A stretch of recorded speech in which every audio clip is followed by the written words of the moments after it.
Okay. Now we're live. Sorry. So we want the emotions to be able to charge us, to move us forward, but we also don't want those emotions to own us and run us and control us. Okay. And when the mind is involved, we tend to flip flop from thoughts, fears, opinions to emotions, scared, anxiety. What if this? What if that?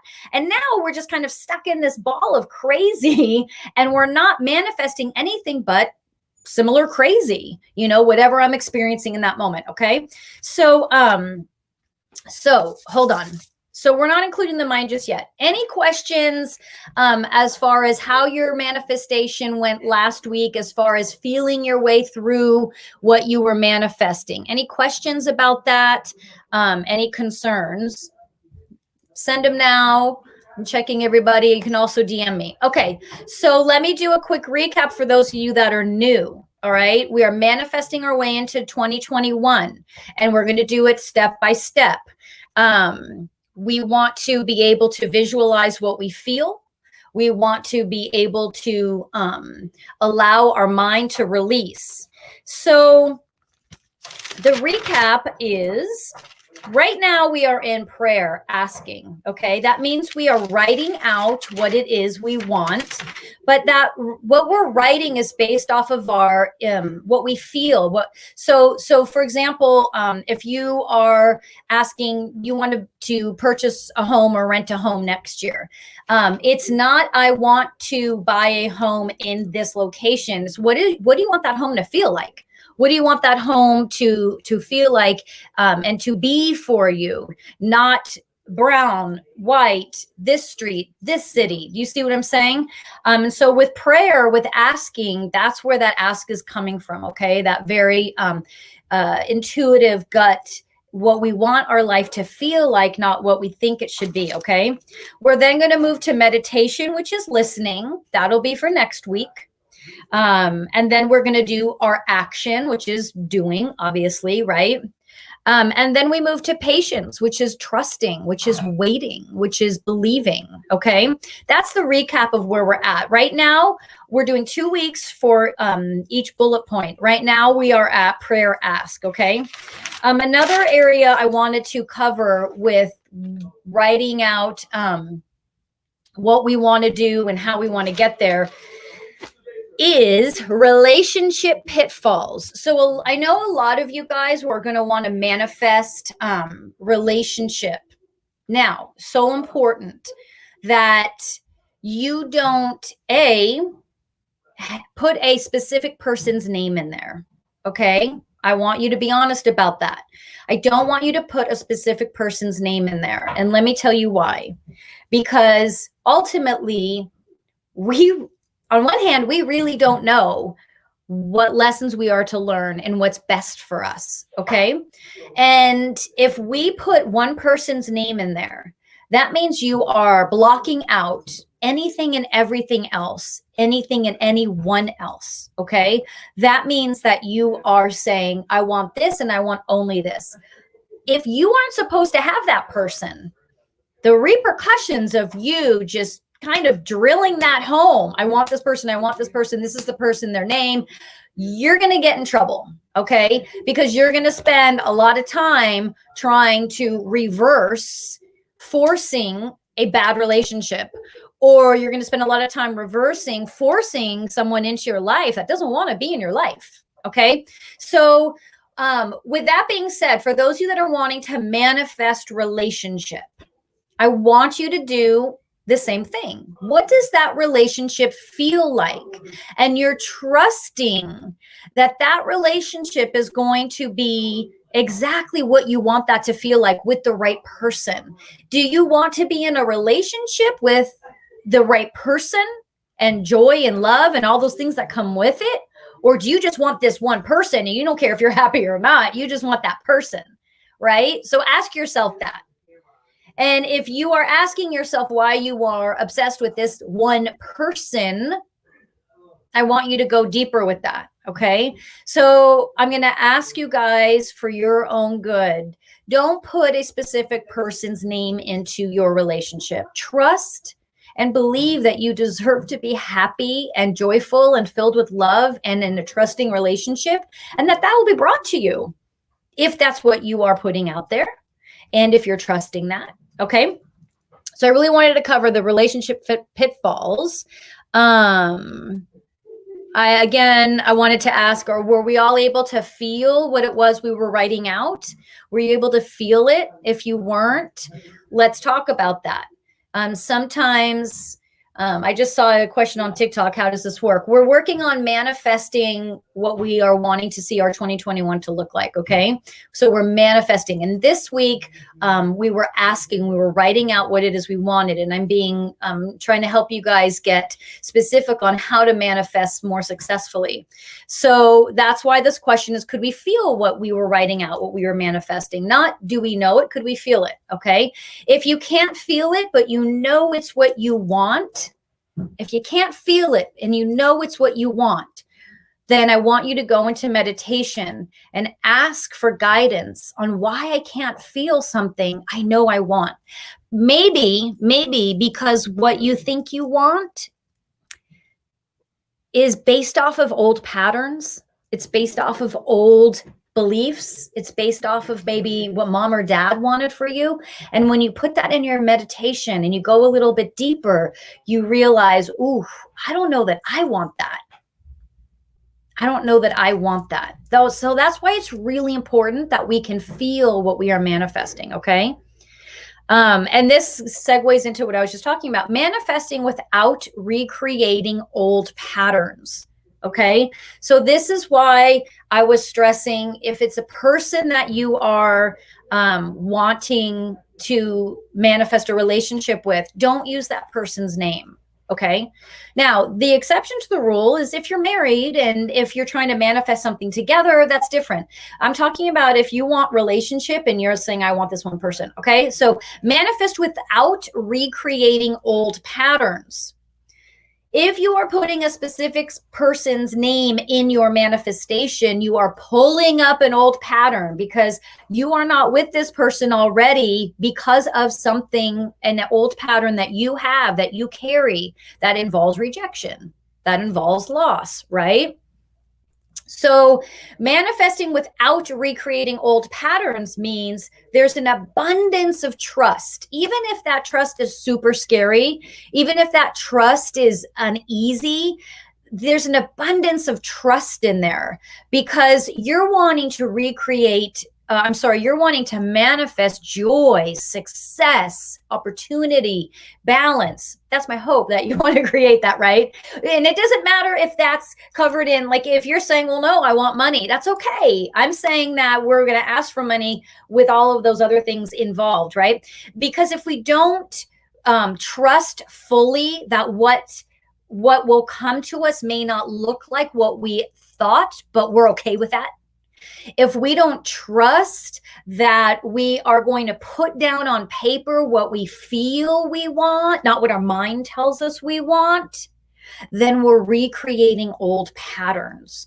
Then you're going to write out what mom and dad want you to do, or what your boss wants you to do, or what you think is the right thing to do, right? And now we're recreating old patterns. So that feeling is so important because that feeling that you write out is what's differentiating old patterns, old beliefs from your spiritual higher truth, who you want, who you are, who you want to be, and why you are here and why you are. Okay. So your daily practice is going to condition you for all that's to come. So my first week here, I said to you guys, okay, if you don't have a daily practice, then jump off now. I don't care if that daily practice is 2 minutes a day. As long as you have a daily practice, this will work, okay? If you don't have a daily practice, then we're just building crap on top of crap on top of crap. You know what I mean? That daily practice is clearing us and preparing us and conditioning us to learn how to react and respond with balance, with love. And I don't mean love meaning I don't mean love in the way that people say love everybody and they do the little heart thing. And I don't mean to be disrespectful, but I think a lot of us think that we are supposed to just have this love for people that is not genuine. I want us to genuinely and authentically have experiences with people that may or may not include love. They may include other emotions, and that's okay. But in our daily practice, it opens us up to having those experiences and having those moments that are more authentic, okay? So your daily practice is conditioning you so that when people come at you or moments come at you, your go-to is, okay, I can navigate this. Not reactionary, oh crap, what do I do? You know, or jumping back to our old belief patterns, our old ways. That daily practice conditions you for everything that's going to come. It's no different than an athlete that conditions and trains before a game or a run. If they didn't condition, what would happen? We all know what would happen if they didn't train and condition. But same thing for us in our daily practice. We're training and we're conditioning so that when that moment comes of chaos or scare or scary experiences or pain or fear or loss or joy, we know how to manage it.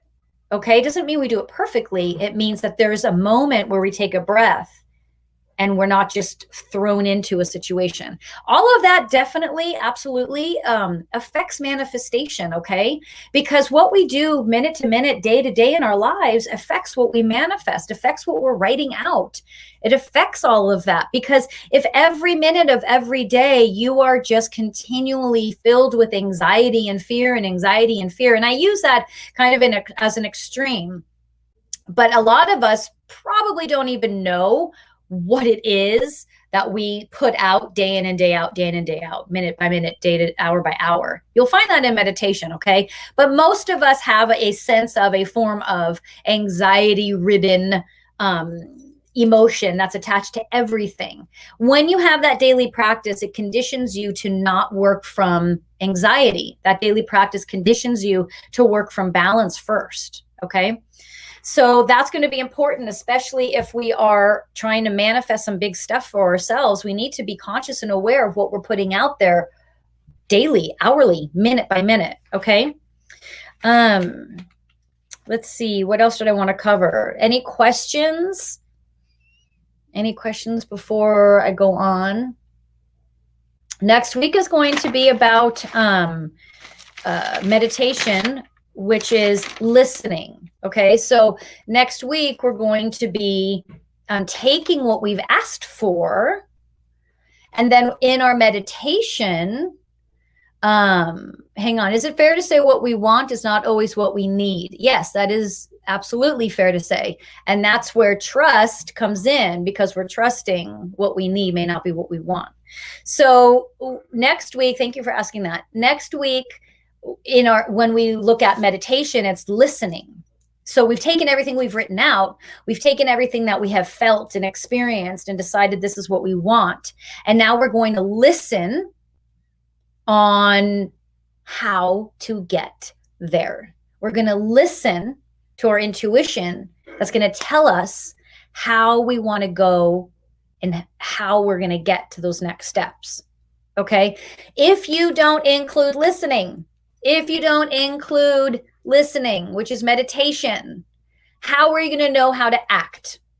Meaning when that week comes where it's action, it's time to do, how are you going to know what to do? How are you going to know where to go? You haven't listened. Your intuition hasn't guided you, hasn't nudged you on first steps. And this is, again, a huge pitfall with manifestation and why it doesn't work for so many people, because you're not listening. And you're just doing what your mind tells you to do. You're doing what someone else told you to do. You're doing what your parents told you to do, right? You're not listening to your intuition. So now here's another opportunity where we fall back into recreating old patterns. Do you see how everything ties in to intuition, gut, awareness? Everything that we do ties into that. Because if it's not tying into that, where's it coming from? your past. It's coming from your mind, and your mind is just a suitcase for your past, right? And our job in our daily practice is to empty the suitcase. And yes, you're always going to have to empty the suitcase because it keeps filling up. It keeps filling up, right? And we need to empty it out. So that's why these steps are so important. That's also why stressing the daily practice is so important, okay? Because that is going to help guide you and move you forward. You're also going to find that as you go through this, maybe week 3 or week 4, what you thought, like everything that you had written out that you felt was something you wanted, all of a sudden has shifted or changed. And you're like, oh, I don't really want that anymore. I don't need that anymore. That's amazing. That's manifestation. That's exactly what we want. So it's almost like, and I'm not saying if you don't get that redirect, it's not working. I'm not saying that at all. But for a lot of us, that redirect may come. And that's awesome if it's there, okay? Because you're listening. So that's huge. All right, so for this week, I'm assuming your daily practices are working, meaning you feel and behave different after you have a daily practice versus on days that you skip it, okay? So it's working. If you're not feeling those things, change it up. We are making sure that we are not recreating old patterns, okay? So we are making sure that we don't work from the mind, but we're working from the gut, all right? We are making sure that our super sense is involved. What is your super sense? Do you hear, do you feel, do you see? If you just joined and you don't know, work on that. You find that in meditation. We're not going to use someone's specific name. We're going to be okay if we're redirected. We're going to continue to feel what it is that we want to manifest. Okay, whether it's broad or whether it's very specific. Specific meaning financial or relationship, okay? Next week is when we're going to listen. So I want to make sure that you guys have something that you feel good about, even if it changes later. But I want to make sure by next week we have something we feel good about. Like, this feels really good. What I wrote out feels really good. I can feel it. I can visualize it. This is working. I want us to be there. And if you're not, direct message me and I'll try and help direct you. Okay. So that listening will give us that direction. All right. Questions? Someone asked how Daisy is. Thank you. She's doing very good. Thanks for asking. Any questions about manifesting? Nope. All right, we're good. So live readings, for those of you that were asking some questions, I'm doing free live readings, 1:30, Facebook, Miriam the Medium, YouTube, Miriam the Medium. Join me. Just a few more minutes. We'll do pick a card there and we'll do free live readings. And then I also do a paranormal case. Okay, are we good? I feel like we've covered everything. Make sure you let me know if we didn't. Get ready because next week is listening. That's a big step before action. Okay?